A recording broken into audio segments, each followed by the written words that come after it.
We end the week with a history lesson taught by a fourth grader. Steve Hartman met her on the road. So what were you here for? Soccer game. 10-year-old Sarah Haycox says she was just walking through this park in Shoreline, Washington. So just about a year ago? Yeah. When she came across something curious. It was like the beginning of a mystery. Yeah. A stone with a plaque. This is what I first saw. It was clearly a tribute. But to who? Edwin T. Pratt, 1930 through 1969. And I'm like, wow, that's a really short life. I just did the quick math in my head. We were like, he died at 39? Did you wonder why? Yeah, I'm just like, that's not typical. And since there were no other markings and no one around to ask, There were no other clues. Sarah took it upon herself to learn all she could about the life and death of Edwin Pratt. She learned he was director of the Seattle Urban League, worked on school desegregation, and was the first black person to move into Sarah's town. It was a bold and fatal decision. Pratt was assassinated right there on the front porch, 9 months after Martin Luther King Jr.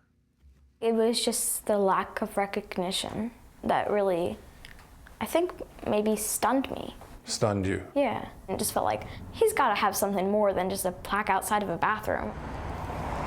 About that same time, across the street from Sarah's school, she noticed the district was putting up a new early learning center. She found out it didn't have a name yet, and her wheels started turning. Sarah launched a petition drive and went all over town, explaining to anyone who would listen why that new building should be named after Pratt. Thank you for helping me honor Edwin Pratt. She did a ton of stuff. Curtis Campbell is with the school district. It's difficult times, but brighter futures are ahead of us, and it's because of kids like Sarah. Indeed, a lot of people in Shoreline have been inspired by Sarah, and many have boarded her bandwagon. Would all of those here tonight to support Edwin Pratt please raise your hands? This was her 8th school board meeting, and by far her most important. The adoption of new name for Early Learning Center. The board was about to vote on her suggestion. All in favor say aye. Aye. All opposed say nay. The vote is unanimous. The motion carries.